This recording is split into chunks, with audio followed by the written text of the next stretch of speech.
Previously on the Test of Time Metaseries. There goes Monty. We have another caravel sitting in the sea with 1 HP. This guy. Ram him into the city and take it. There's Lisbon. Let's finish this off with our newly acquired ironclad. The world has been convulsed by war. Many great and powerful civilizations have fallen, but you have survived and emerged victorious. The world will long remember your glorious triumph. Greetings and salutations. I'm Skipper the 14th, and welcome back to the Test of Time Meta Series. In this episode, we are going to start England's final game of the Meta Series in Civ 6. Now, much like the previous 3 games, we're going to be playing on a water-focused map, and we will be playing on we'll be planning on a domination victory. We'll be trying to conquer all enemy capitals using using boats as much as we can. Just tweaking a few settings here, don't mind me. Excuse me. So, playing as England in Civ 6, we have 4 choices for leaders. We have Eleanor of Aquitaine, we have Elizabeth I, and we have Victoria in 2 personas. Now, the persona system is something I think I touched on briefly in the Civ 6, the Rome game, excuse me. It was introduced in the New Frontier Pass DLC, and basically what it is it adds sort of like a second version of an existing leader that to kind of represent 2 different things that leader was famous for. So for example, here we have Victoria, Age of Empire.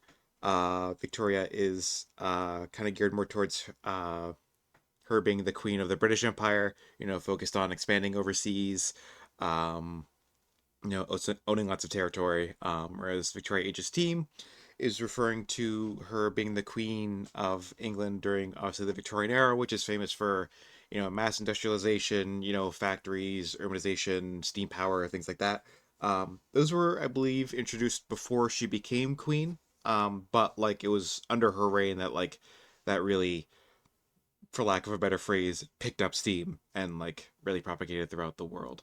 Um, and I know I have a habit of front loading the first episode with a lot of information about the Civ that we're playing as, but I think I want to kind of get straight into it. I'm going to be picking Age of Empire Victoria, even though we played as Victoria in Civ 4, and the reason I picked Trajan last time was because we hadn't played as him before. Her ability, her leader ability, is just better focused towards domination. Um, every time you found your first city on a continent other than your home continent, that is the continent that your capital is on, you get a free melee unit and a trader capacity, so you're incentivized to settle overseas. Constructing any Royal Navy dockyard, that's your unique replacement for the harbor. Grants you a copy of the strongest naval unit you can build. And you get the Redcoat unit, which is a very powerful line infantry replacement that gets plus 10 combat strength when fighting on a foreign continent. Plus 10, that is huge. That's a really big bonus. Let me just lay that out for you. So her ability is very domination focused. Eleanor of Aquitaine is we could do a domination victory as Eleanor of Aquitaine, but um, she's very focused on culture and generating great work. So if we were to do that, we would be doing it. We could we wouldn't be forced to do it, but you could do a domination victory as Eleanor of Aquitaine without ever declaring war, because you can exert a lot of loyalty pressure on. You can basically cause enemy cities to flip to you passively, very easily. I'll be playing her for England because I don't think her ability necessarily meshes very well with England's ability and uniques. I think she synergizes better with France, which she also leads. So maybe when we get to France, I'll play as her. Um, Actually, I think I will play as her because I'm not really fond of the other two leaders, the other options for leading France. Elizabeth the First, she was who we played as in 3 and 5. Her ability is trade focused. You get 2 free trade routes. The first time you recruit a Great Admiral, you get a bunch of extra gold for trading with city states, and you get more gold from plundering trade routes with your boats. She's also very naval focused. Obviously, you get bonuses for Great Admirals, um, and it's easier to trade overseas. And I think you get like an extra bonus already for trading overseas in this game. I know you do in 5. I'm pretty sure you do in 6 too, but she's not necessarily domination focused.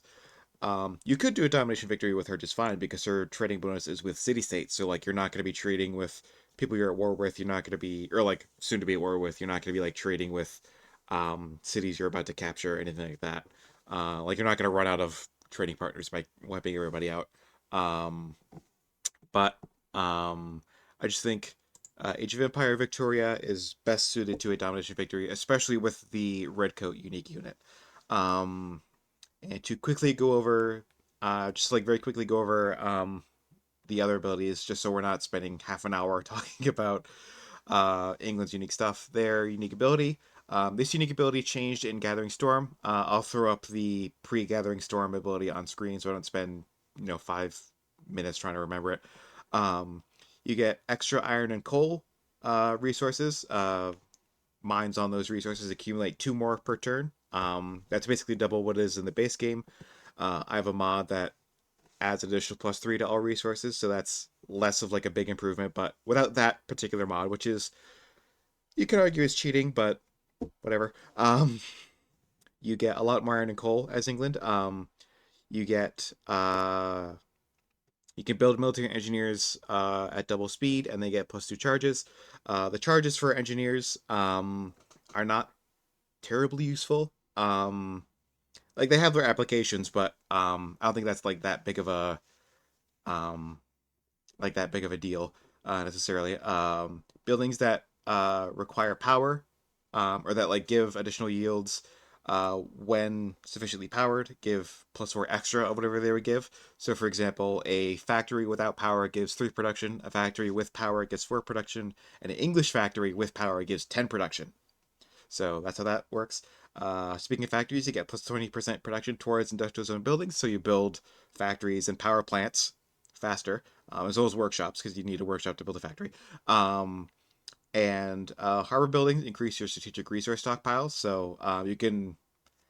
I think that's self-explanatory. You earn a certain amount of strategic resources per turn, and you can only hold on to so much at a time. Building encampment and harbor buildings for anyone will increase that stockpile cap by a little bit amount, but England gets a bigger increase with their harbor buildings. Um, England's unique unit, not Victoria's, England's is the Sea Dog. It's a privateer. Privateers are pretty different in this game than to how they are in Civ 5. They're more similar to how they are in 3 and 4, where they're like disguised, they're invisible. Unless you're right next to a privateer or a submarine or a nuclear submarine, you're not gonna like you won't know it's there. And if you have vision on the tile it's on, you won't see it unless it's right next to you. So it's like it's a stealthy unit. It's also it can also pillage coastal land tiles, excuse me. So like if you have like you can sail up to a land tile and pillage what's on the land tile. Um, without like needing to like put a land unit on that tile. So it's a naval raider unit. And the Sea Dog's benefit over the base privateer is that if it kills an enemy unit, it has a chance to convert that unit to your civ, similar to how privateers worked in all the previous games. But in this game, only the Sea Dog does that. At least among yeah, like I think the Sea Dog's actually the only naval unit in this game that can capture enemy naval units. Um, because I don't think any like Civ has a at least like in the base game, I don't think any Civ has a bonus that does that. Um, so that's the Sea Dog. It's just a normal privateer, but it can capture enemy units, enemy ships. And then the Royal Navy Dockyard. It's a replacement for the Harbor District. Like all unique, excuse me, like all unique districts. It'll always be half cost of whatever it would normally cost to build that district. Remember, building districts increases in cost over the course of the game based on both how many techs you've researched. I don't know if it's just techs or if it's techs and civics, and how many of that district you've already built in your empire. So whatever the cost for a harbor would normally be, Royal Navy Dockyard will be half of that cost production wise. Um, and its benefits over the normal harbor is that if you build a naval unit in a city with a Royal Navy Dockyard, that naval unit will get +1 movement, similar to England's ability in Civ 5, and it will gain +2 gold and +4 loyalty per turn when it's built in a city on a foreign continent. So it gets a little bit more gold and a little bit more loyalty. So hopefully that's a little bit more concise than last time when I think in like the Rome game I went on for like half an hour explaining everything. So hopefully that's enough for you to get the gist. I'm gonna quickly kind of cull the leader pool a little bit. Kind of take out some civs from the random leader pool that I just hate fighting against. Oh, I almost forgot. We're going to be using the alternate cartography mod, and we'll be using the atoll map script. Um, it's similar to an archipelago map, um, but the islands are often kind of like long and stringy, and they usually form like chains. They look kind of like an atoll reef. And also there are a lot of resources in the water. Like the water tiles will have a lot more resources on them than other water focused maps will. So all that aside, everything else being equal, no barbs because they're a pain in the tuchus. And let us go. We will be attempting to do just that. You can see a lot more resources here than um, a normal map. And I think I can already spy what looks like the Cliffs of Dover right here, which would be so fitting as England to start right next to them.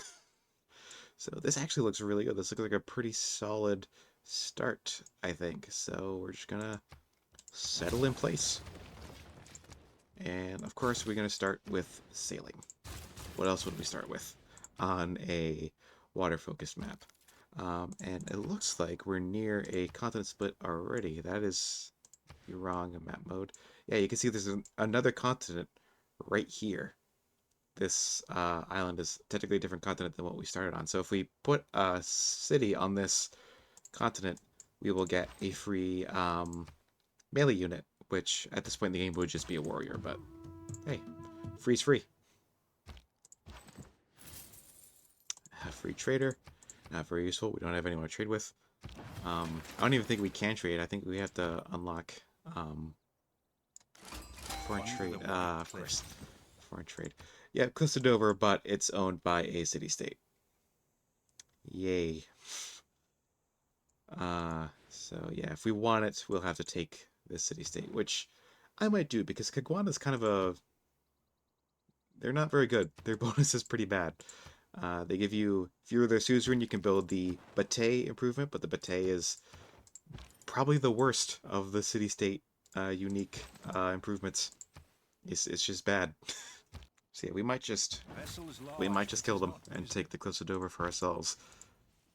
Not much for the scout to do, considering we're blocked off both by this mountain and by Kagwana city center. So I guess just sit tight until we get shipbuilding, and you can embark. Alright, we got 2 sea resources improved, so we could go for celestial navigation right away. I think first though I want to get writing to get campuses. Campuses get a bonus for being next to reefs, so yeah, we'll be able to get a lot of science that way. And the more science we have, the faster we can research the tech required for Navy Dockyard. So, swap in maritime industries because we want to build some boats. Build 2 boats actually, so we can get to shipbuilding tech and be able to embark our land units. Maybe I can start writing and get to research enough of writing so that the Eureka will complete it instantly, um, and then switch to then start going for celestial navigation. Yeah, we don't need any of those policies. I think we researched enough of writing so that when we meet another civilization, we will get that completed instantly. Also settle another city since we're at 4 pop. I think probably settle somewhere up here. Let's check the continent map out again. Yeah, this is all one continent, so we wouldn't get the free naval melee unit, excuse me, for settling up here. Is that the continent? No. The game will tell us if we discover another continent. You get a little pop-up saying that. Alright, for Pantheon, what I would like is God of the Sea, but looks like we've been beaten to it pretty soundly. Yeah, I don't see it. Uh, it gives +1 production to fishing boats. And I think reefs. I think with the mod I have, it also gives it to reefs. You know what? I think I'm gonna go Stone Circles because it's actually somewhat appropriate as England. You know, Stonehenge and all that. So let's just go with that. Plus, we get extra faith and production from these stone tiles, making them actually pretty good. Excuse me. I'll definitely try to go for religion, but if we don't get one, it's not the end of the world. I really hope we do actually like find find another civ. I don't know. It is entirely possible that like we like aren't able to find another civ until we get astronomy. I think it's incredibly unlikely, like borderline impossible, but it is theoretically possible. Um, put this city. Uh, this would be a decent spot. We could get a really good Royal Navy dockyard right here next to these 3 resources and next to the city center. We get a decent one here. We get a actually we can't get a decent one here because you can't build them on reef. Distributional yield, yeah. Um, so I think here or here. One, two, yeah. If we build one here, we could still build one here. Um, I think we'll start with that one because that one gives us a better dockyard right off the bat. Uh, we could build Stonehenge if we want to. I don't think I want to though. It's not a very good wonder. Um, could also build a holy site. Again, I don't know if I necessarily want to right now. Uh, although maybe I should build one. Um, well, I build a builder first to like chop down that woods, then build it. Start that, just so like we don't lose out on a religion. Um, Again, it wouldn't be the end of the world, but it would be nice to have it, um, so that we're not kind of dependent on what the AI does. Yeah, let's just start building it. Tried to be clever, tried to get like the worker onto that wood tile and chop it out before I planted the holy site, but whatever. Not a big deal. Plymouth. You just build a monument for now. Ancient era ends in 9 turns. There's Mitla. Someone's met Mitla. So there's probably someone on this landmass or very close to it. And someone's also put Amani in there. Why don't we give them an envoy? Oh, and here's a civ. That looks like, based on the colors, it looks like Persia, but civs kind of change color a lot in this game, like they do in Civ 3. So, oh, we got a forest fire. That's not on. Yeah, don't want to move my guy there. Oh, Kublai Khan of Mongolia. Oh, it is Persia. Cyrus of Persia. So he's over there. Thankfully, his capital is on the coast. And so is... Oh no, Kublai's isn't. That's a lake. Ah, so we're gonna need land units to take Kublai's capital. So, safe to say, not going for him first. Yeah, like with Civ 5, we're probably not going to be doing a lot of war until we get to well, cartography in this game, not astronomy. Cartography is what gives you caravels. Um, so until we get to until we can cross deep ocean, we won't be starting any wars. Um, yeah, build a shrine to get the great profit points going. The shrine we should get Celestial Navigation. And did we not? We did. Okay, good. I know sometimes it looks like you'll get the tech for free once you trigger the Eureka, but like turns out you're actually like one science away. And it's, yeah, but thankfully we did get writing for free, so we can build um, campuses. Let's see.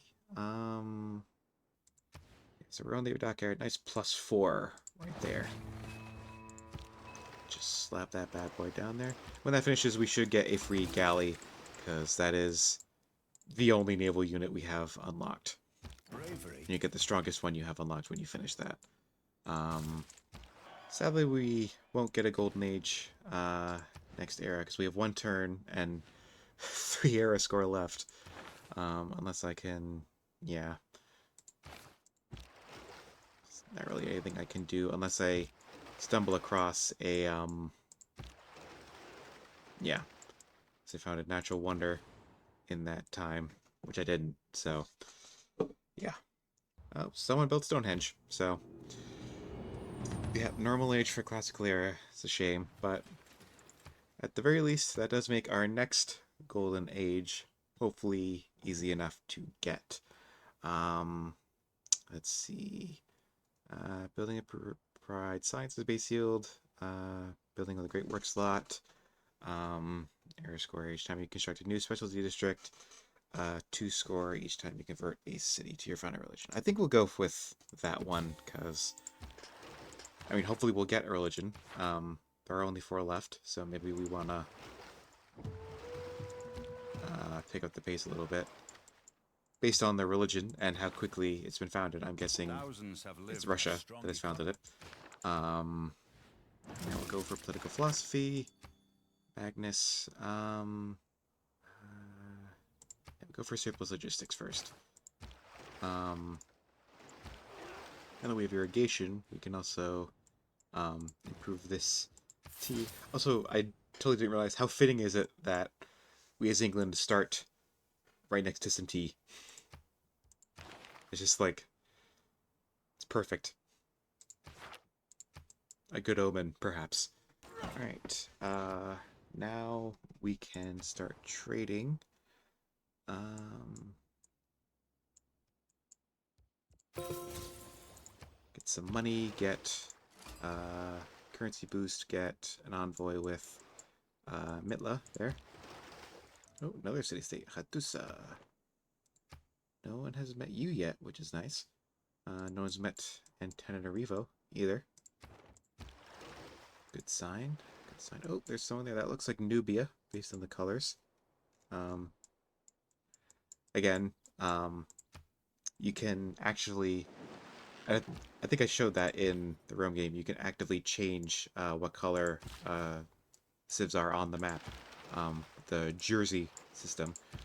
I don't remember when that was introduced. So if you see colors, it might not necessarily be who you think it is, but... Oh no! Okay, so it's Scythia. I thought it had to be either Nubia or Scythia based on the colors. I couldn't quite tell. But yeah, Scythia. Don't know where their capital is. So, let's,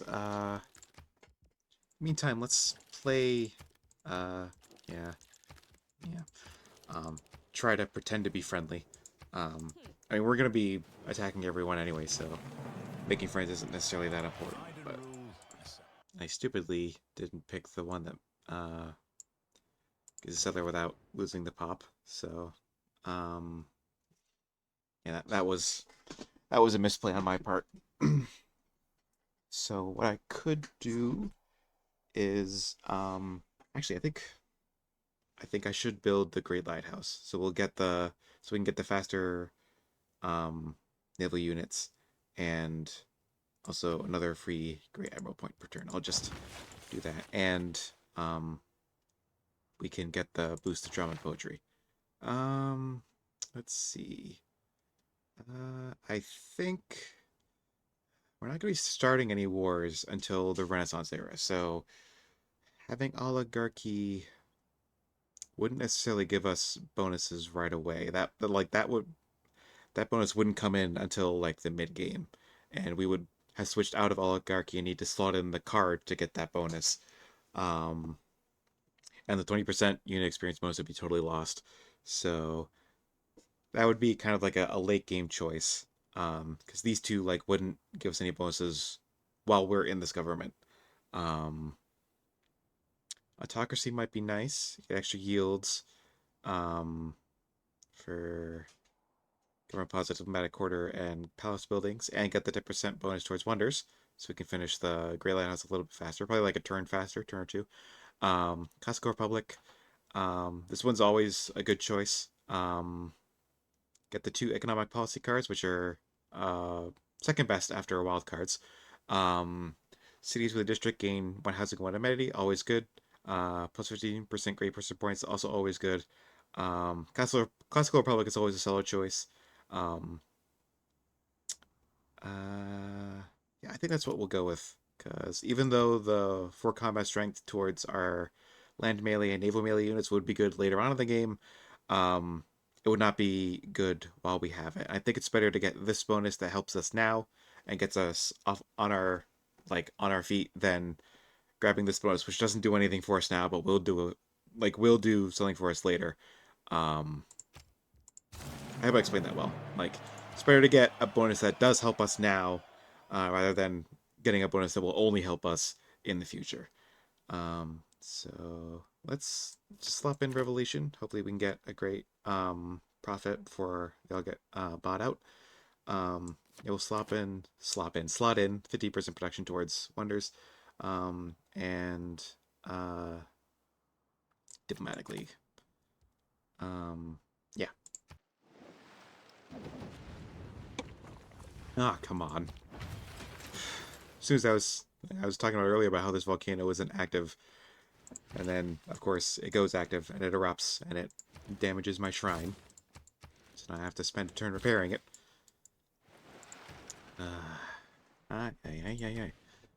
Nice +5 dockyard here. Slap that down. We could also get a very good campus here, but I think getting the dockyard is more important because it will give us extra food and housing that we need to grow to get to the extra population slot or to get the extra population we need to be able to build that. So in terms of who we're going to attack first, we have some time to think about it because, like I said, we're not going to attack until we can cross open ocean. Just because galleys and quadriremes are pretty weak. Quadriremes in particular, they only have one range, so they would have to be right next to the city in order to do any damage. So you can have you can only have a limited number of them firing on a city at a certain time. Um, and with without cartography, we would have to snake along all the like shallow water tiles in order to get to in order to get to the cities we're attacking. But I think I might want to go for Cyrus first because he's a jerk and I don't like him. I don't really have a better reason than that. He's just a dick. I don't like him. Uh, do I want to? Oh, I can't even chop this. I don't have bronze working. So yeah, just improve the. I was thinking, do I want to chop the jungle or do I want to keep it? But I can't chop it because I don't have bronze working, so I can't chop jungle yet. I might use quadriremes when taking out Caguana because I do want to take this city. Um, Caguana's not a very good city state, and I would like the Cliffs of Dover, even if for no other reason than to have it as England. um, Maybe I'll rename we want to capture Caguana, I'll rename it to Dover. Um,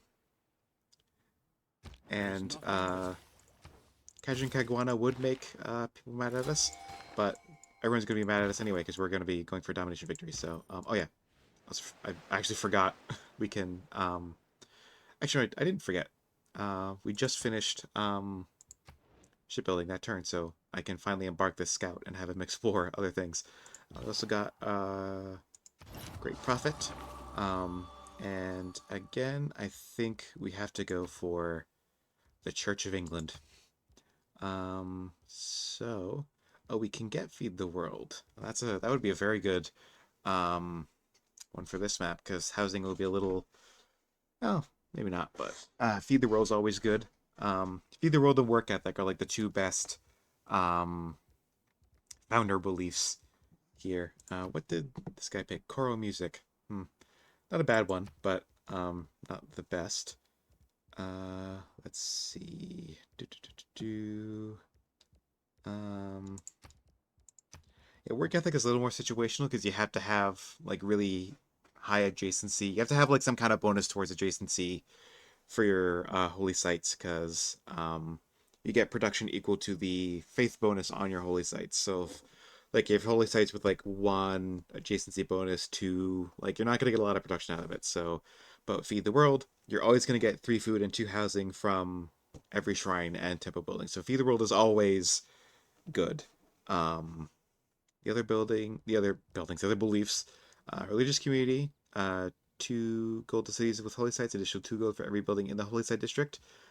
This would be good if we were Elizabeth getting those extra trade routes, getting money from trade routes. Warrior monks are just terrible. Zen meditation is all right. One amenity in 2 cities with 2 specialty districts. It's I feel it's a little weak. It's better in the early game because sources of amenities are a little rarer in the early game, but it kind of falls off pretty heavily towards the late game. Reliquaries, only good if you're gonna get a lot of relics. Jesuit education, pretty good. If you have a lot of faith, you can get campus and theater square districts for free. Divine inspiration, if you're gonna get a lot of wonders, is very good. Just gonna go Feed the World, and I also always go for stupas for the extra amenity. I talk about Zen meditation only giving one amenity is not very good, and I talk about how good stupas are, and they only also give you one amenity. But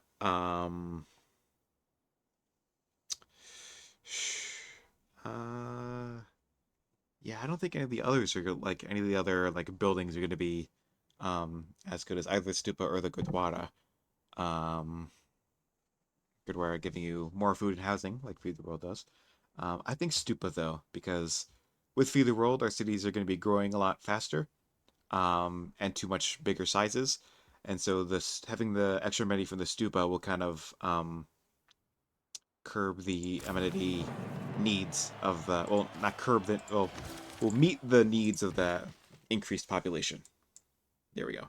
That's how I words. Of course, that also means we're going to need to build more holy sites because Feed the World only gives the bonus to holy site buildings. Um, but that's not a big deal. Oh, we can claim Grandma already. Nice. Very good. I'll hold on to him. We finished the dockyard in Plymouth, so now we got another galley for free. Excuse me. Do I want to buy the light? I think I'm gonna buy the lighthouse here, and then build a quadrireme or two. Um, yeah, I want to build at least one quadrireme, because then we can get a bonus envoy from Antananarivo. Antananarivo is a very good city-state. Because it's another source of another source of very rare percentage-based bonuses. Like percentage-based increase to yields is what I mean by that. Yes, we have 3 trigger capacity. Come on. Why can't you just walk past him? Pathing this game, I swear to. I swear it's very frustrating. I should probably be settling more cities. Uh, I'm like so bad at like actually like cranking out settlers in the early game, especially without the monumentality golden age bonus. Ooh, the Cree, very nice.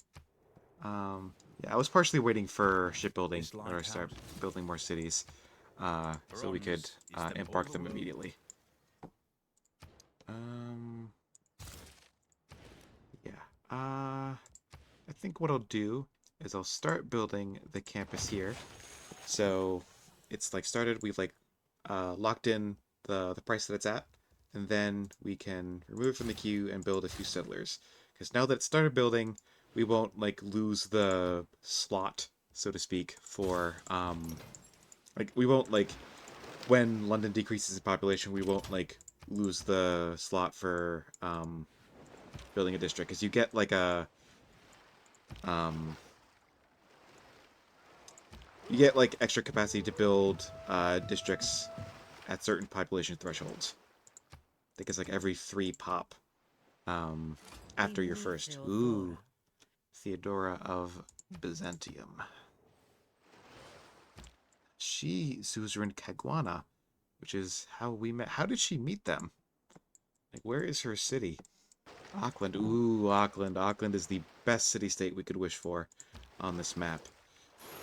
That gives +1 production to every coastal tile, is it? Yeah, every shallow water tile gets +1 production, and then another +1 once we hit the industrial era. Very good. We want to befriend them as soon as plausible. Yeah, so that gave us an extra suzerain on Antenna. How are we not suzerain of Antananarivo? Someone else has 3. Yeah, Poundmaker does. Also means we won't get the era score for being their first suzerain, which is frustrating. Oh, there's Theodora. Yeah, how did she get all the way over to, like, Caguana without meeting us? That's so weird. Like, without meeting us before suzerain, that is. Oh. Another great admiral. Gaius Duilius. Let's hope we can get a, Golden Age for next era. Let's see. I think I'll buy a builder in here as well. Definitely need more cities because we're a little behind everyone in terms of science and culture. Of course, we'll catch up. You know, like last time, we'll catch up once we start destroying everybody. But Suzerain and Antananarivo. Oh, Giant's Causeway. Interesting. Yeah, we'll Suzerain Antananarivo. And I think after that, go for Auckland. Because we want that extra production. Oh, this guy's trapped now. Great. Another natural wonder. Let's see. What do we want to focus on now? Definitely want to go for cartography, but that's 2 eras away. I think in the meantime, why don't we go for engineering to get aqueducts so that we, and then unlock apprenticeship to get industrial zones. Actually, instead, scrap that, go for mathematics, we can get +1 movement on our ships, and then go engineering apprenticeship. So we can get industrial zones. That's going to be difficult to take Pokrovka right there. Because it's like this little inlet here. Very awkward. Man, we are just getting all the admirals. It's probably because no one else has like harbors. I'm willing to bet.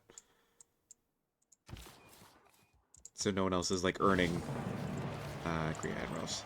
Yep, we got air score for that. We also got this warrior for free. For free. I think there to get that diamonds. Temple. So I want to build ancient walls so we can get the Eureka for what is it? Engineering. Yeah, +2 production from that trade route with London. It's just what Plymouth needs because it doesn't have a lot of production natively. No, not sleep. So Cyrus is 4 cities, Kublai is 3, Thomas is 3, Poundmaker is 2, Theodore is 4. We have 3, so we definitely need to pick up the pace when it comes to building settlers. So many admirals. We're gonna have like one admiral for every ship at this rate. I wouldn't be surprised if we got every single admiral in the game and like no one else got any. Oh, Pachacuti of the Inca. It'll be fun to play as when we get to him. Inca are one of my favorite civs to play as in all the games, honestly. Why is the religious pressure here declining? Like, I don't get it. Evangelize belief.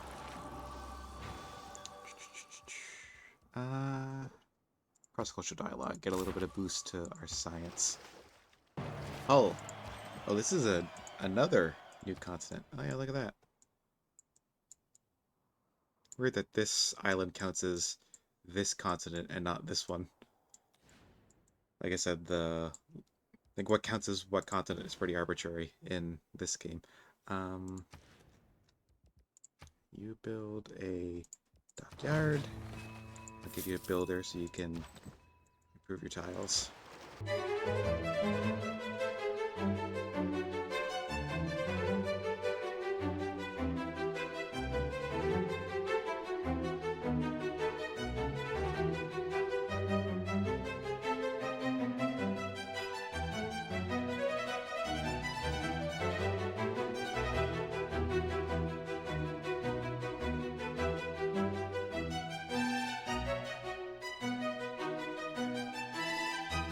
Yeah, that was before we declared war, so instead, we're just gonna hold on to our ships. Probably retire these admirals because they're only classical and medieval era units, and like I said, we're not gonna really do any war until we get to the Renaissance. So these admirals we can all safely retire for their bonuses. Now it's Sheffield. Yeah, so city names in this game are randomly chosen from the list. So if you reload and like settle a city in the same place, you'll actually get a different city name. Well, you know. Stick with cross-cultural dialogues. For the extra science. There we go. Now we have Switzerland of Auckland, so we have +1 production on all of our coastal tiles, which is very nice. That is a big boost to our industry. I think I can build a. Actually, we'll wait till Plymouth grows to size 7, because then we can build another district here. Then we'll start that district. Then we will build a settler in Plymouth. Because we really need to expand.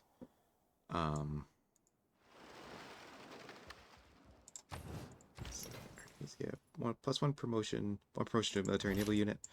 I'll use that on one of my quadriremes, so that when it turns into a frigate later, it has kind of like a head start.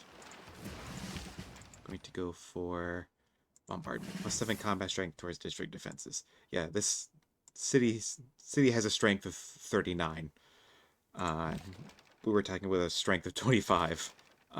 So yeah, I think this guy can also turn a ship into a fleet, which makes it stronger. So I think we'll do that on this quadrireme as well. Give it another head start. This guy gives us a free able melee unit with 2 extra movement. So we'll just have him do that. Actually, why don't you just stay in Sheffield? I think instead of taking Caguana being the actually no. Yeah, I'll wait till the start of the next era, then I'll end the episode. Got a nice big navy. So once we start, yeah, we didn't even need that era score bonus from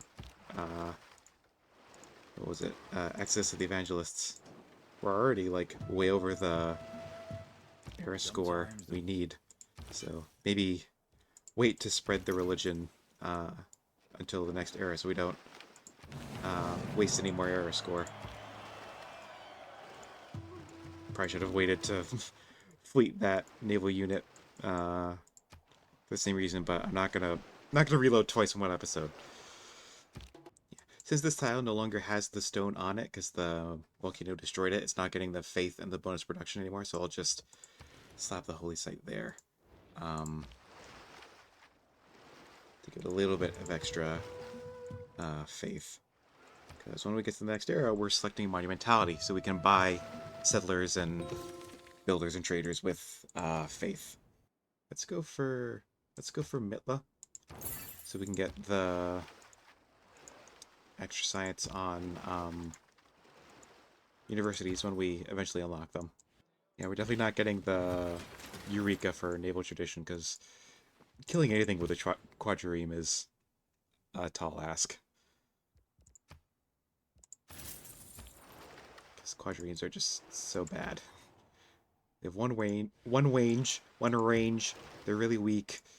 Um, yeah, it's just they're very weak offensively and defensively. They're very squishy.